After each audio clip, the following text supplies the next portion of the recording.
जय हिंद साथियों। आज हम लोग माँ विंध्यवासिनी यूनिवर्सिटी मिर्ज़ापुर का जो 13 जून को पेपर होने वाला है सेकेंड सेमेस्टर के लिए को कैरिकुलर का पेपर, जिनका सब्जेक्ट है human value and environmental study, इसी को मद्देनज़र रखते हुए आज हम लोग PYQ देखेंगे। इससे पहले मैंने एक वीडियो और PYQ का बनाया है, तो उसको भी आप लोग देख लीजिएगा और इसको भी देख कर ही जाइएगा। एक बेहतर आइडिया मिल जाएगा कि पेपर कैसा रहेगा।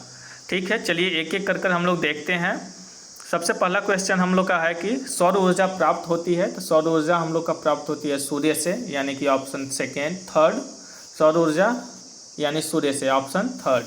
अगला प्रश्न है महाभारत युद्ध में अर्जुन के सारथी कौन थे, तो महाभारत युद्ध में अर्जुन के सारथी कृष्ण भगवान थे।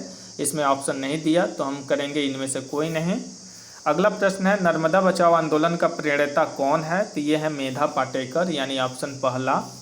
अगला है एक अच्छी पुस्तक हजारों दोस्त के बराबर होती है, ये मिसाइल मैन अब्दुल कलाम साहब ने कहा था।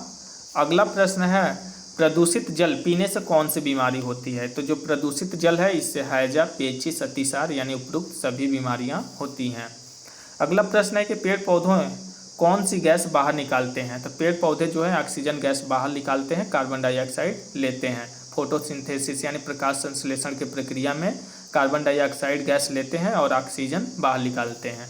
अगला प्रश्न है मिलेट की खेती के लिए आवश्यक है, तो मिलेट की खेती के लिए कम उर्वरक भूमि, कम पानी, कम समय, ये उपयुक्त सभी आवश्यक चीज़ें हैं।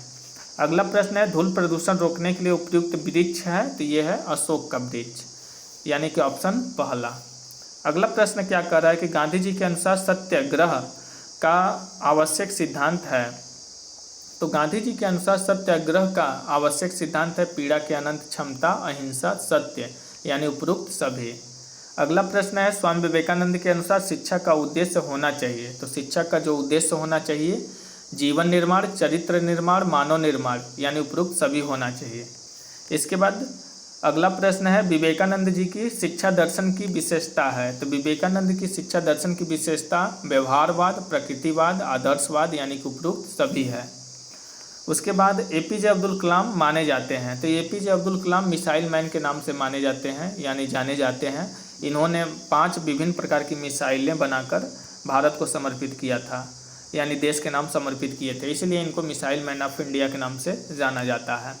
अगला प्रश्न है युवा दिवस किसके जन्मदिन पर मनाया जाता है, तो युवा दिवस स्वामी विवेकानंद के जन्मदिन पर मनाया जाता है।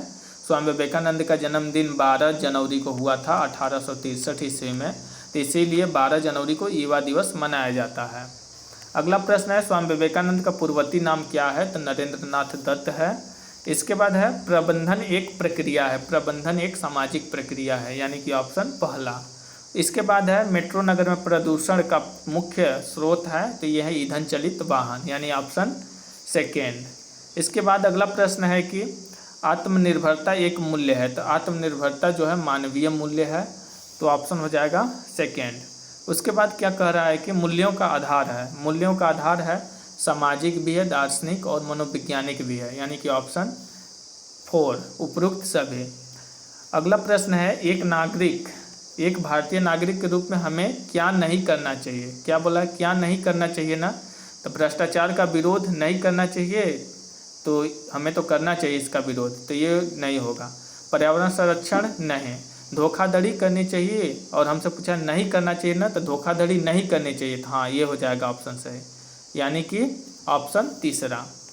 अगला प्रश्न है सदा जीवन उच्च विचार किस का जीवन मूल्य है, तो ये महात्मा गांधी जी का जीवन मूल्य है, इस ऑप्शन में नहीं दिया है, तो हम लगा देंगे ऑप्शन 4, इनमें से कोई नहीं। अगला प्रश्न है कि वायु की गुणवत्ता को दर्शाता है, तो वायु की गुणवत्ता जो है AQI दर्शाता है, यानी कि एयर क्वालिटी इंडेक्स। अगला प्रश्न है भारत में भ्रष्टाचार कहाँ कहाँ देखने को मिलता है, तो भारत में जो भ्रष्टाचार है राजनीति, व्यवसाय, नौकरी, सभी जगह मिलता है, यानी कि उपयुक्त सभी। इसके बाद प्रश्न क्या कह रहा है कि निम्न में से कौन सोशल मीडिया का भाग नहीं है, तो जो सोशल मीडिया है वो व्हाट्सअप है, फेसबुक है, इंस्टाग्राम है, लेकिन ईमेल नहीं है। उसके बाद है अब्दुल कलाम के अनुसार शिक्षा का मुख्य उद्देश्य है, तो शिक्षा का मुख्य उद्देश्य अब्दुल कलाम जी के अनुसार है नैतिक विकास, यानी ऑप्शन फर्स्ट। अगला प्रश्न है सरोवर में तेजी से वृद्धि करते हैं, तो सरोवर में तेजी से जलकुंभी वृद्धि करते हैं, यानी ऑप्शन पहला। उसके बाद अगला प्रश्न है कि भूस्थलीय प्रकोप कौन सा है, यानी सरफेस डिजास्टर। तो ज्वालामुखी यानी कि सतह पर कौन कौन सा होता है, ज्वालामुखी, भूकंप, भूस्खलन यानी उपरोक्त सभी। अगला प्रश्न है स्वच्छता ही सेवा कार्यक्रम का आयोजन किया गया था। तो देखिए ये जब पेपर पूछा था, जिस टाइम हुआ था उस टाइम ये जो है स्वच्छता ही सेवा एक थीम रही थी, और उस हिसाब से 17 सितंबर से 2 अक्टूबर के बीच ये आयोजन हुआ था। अगला प्रश्न है, वैसे ये प्रश्न आने के चांस कम है लेकिन फिर भी देख लीजिएगा। अगला प्रश्न है स्वच्छ भारत अभियान शुरू किसने किया था। तो स्वच्छ भारत अभियान नरेंद्र मोदी जी ने चालू कराया था, यानी शुरू किया था। ODF का पूरा नाम है, तो ODF ओपन डिफेक्शन फ्री होता है, यानी फ्री फ्रॉम ओपन डिफेक्शन। कहीं अगर दे दे आपको ऑप्शन में ओपन डिफेक्शन फ्री तो वो भी सही है, और फ्री फ्रॉम ओपन डिफेक्शन यानी वो भी सही है, यानी कि सेंस सबका एक ही है। हिंदी में देखें तो खुले में स्वच्छ मुक्त, यानी कि ऑप्शन पहला। अगला प्रश्न है कि कौन सा राज्य भारत में ODF मुक्त राज्य है। तो ये पहला राज्य सिक्किम बना था, यानी ऑप्शन पहला। अगला है भूकंप की तीव्रता मापने का पैमाना है। तो भूकंप की तीव्रता जो है रिएक्टर स्केल से मापी जाती है, और एक और होता है मरकाली स्केल। अगर रिएक्टर स्केल नहीं दिया जाता तो मरकाली स्केल हम टिक करते हैं। अगला ऑप्शन था पृथ्वी के तापमान में वृद्धि से वनस्पति पर क्या प्रभाव पड़ेगा। तो वनस्पति जो है पृथ्वी वनस्पति विहीन हो जाएगी, पेड़ पौधे सूख जाएंगे, वनाग्नि बढ़ेगी, यानी उपरोक्त सभी। अगला प्रश्न है विश्व पर्यावरण दिवस कब मनाया जाता है। तो ये 5 जून को मनाया जाता है, सबसे पहले 1973 ईस्वी में मनाया गया था। अगला प्रश्न है कि नकारात्मक मूल्य है। नकारात्मक मूल्य हिंसा हो जाएगा, धैर्य सकारात्मक, सच्चाई ईमानदारी ये सब सकारात्मक हैं। तो नकारात्मक मूल्य पूछा था तो हो जाएगा हिंसा। अगला प्रश्न है कौन से तत्व मानव मूल्य माने जाते हैं। तो मानव मूल्य माने जाते हैं सत्य, शांति, धर्म, प्रेम, यानी उक्त सभी। अगला प्रश्न है तुम मुझे खून दो मैं तुझे आज़ादी दूंगा, ये किसने कहा था। तो ये सुभाष चंद्र बोस जी ने कहा था। अगला प्रश्न है आपको अपने काम से प्यार करना चाहिए, कंपनी से नहीं। तो ये कथन है अब्दुल कलाम जी का कि आपको अपने काम से प्यार करना चाहिए, कंपनी से नहीं। मानव चेष्टा करता है। तो मानव जो है पर्यावरण को अपने अनुकूल बनाने का चेष्टा करता है। मानव जो है पर्यावरण को अपने अनुकूल बनाने की चेष्टा करता है, ठीक है। अगला प्रश्न क्या कह रहा है कि अखबार में कौन सा विषैला तत्व होता है। तो अखबार में जो है लेड नाम का विषैला तत्व होता है। अगला प्रश्न है घर में हानिकारक विकिरण के स्रोत हैं। तो घर में हानिकारक विकिरण के स्रोत जो हैं इंटरनेट, टीवी, मोबाइल फ़ोन, उपयुक्त सभी हैं। इसके बाद क्या कह रहा है कि वाटर पार्क में किस रासायनिक तत्व का प्रयोग किया जाता है। तो वाटर पार्क में क्लोरीन नामक रासायनिक तत्व का प्रयोग किया जाता है।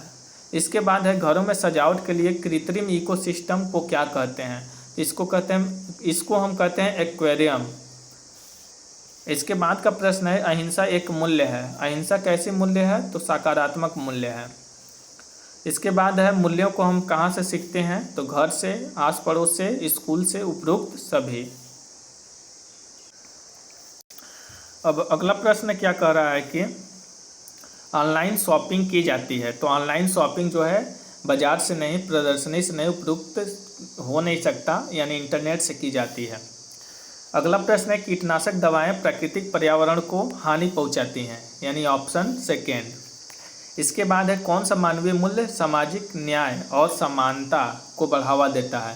तो ये स्वतंत्रता, न्याय, समानता, उपयुक्त सभी, यानी फ्रीडम, जस्टिस, इक्वलिटी। उसके बाद है उठो जागो और न रुको जब तक लक्ष्य न मिल जाए। ये कथन किसका है। तो स्वामी विवेकानंद जी का है। उठो जागो और लक्ष्य प्राप्ति तक रुको मत। अगला प्रश्न है साइबर के अपराधों से स्वयं सुरक्षा करना क्या कहलाता है। तो ये होता है साइबर सुरक्षा, यानी साइबर सिक्योरिटी, ऑप्शन सेकेंड। इसके बाद है नेटवर्क सुरक्षा का उद्देश्य है। नेटवर्क सुरक्षा का क्या उद्देश्य होता है। गोपनीयता होता है, अखंडता होता है, उपलब्धता होता है, यानी कि उपयुक्त सभी। तो ये हमने 50 टोटल क्वेश्चन किए हैं अभी, और इससे पहले एक वीडियो और अपलोड हुआ है, इसी चैनल पर मिल जाएगा आपको, वो भी वीडियो देख लीजिएगा और इसको भी देख लीजिएगा। दोनों को देखने के बाद आपको एक अच्छा अनुभव मिल जाएगा कि आने वाले पेपर आपका कैसा रहेगा, और ये बहुत हेल्पफुल होगा आपके आने वाले 13 जून का पेपर के लिए। ठीक है, फिर मिलते हैं किसी अगले वीडियो में, तब तक के लिए धन्यवाद।